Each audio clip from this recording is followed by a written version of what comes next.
Hey everyone! Today, we're reviewing the Heart and Soil grass-fed beef organ supplement, a supplement made from freeze-dried beef organs that claims to support full body health by providing essential nutrients found in traditional diets. We tested it daily, and here's the real breakdown.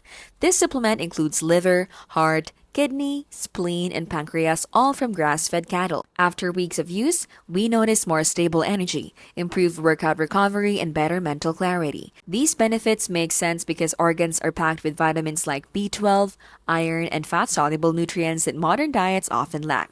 The pros are that it delivers dense nutrition in an easy capsule form. It's sourced from grass-fed cattle, and it avoids fillers or synthetic additives. The cons are that it's relatively expensive. Not everyone is comfortable with the idea of eating organ supplements, and results vary depending on your diet and health goals. Overall, the Heart and Soil grass-fed beef organ supplement is not a scam.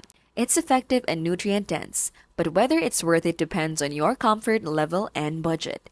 This has been how to literally keep things smart and simple and scam-free.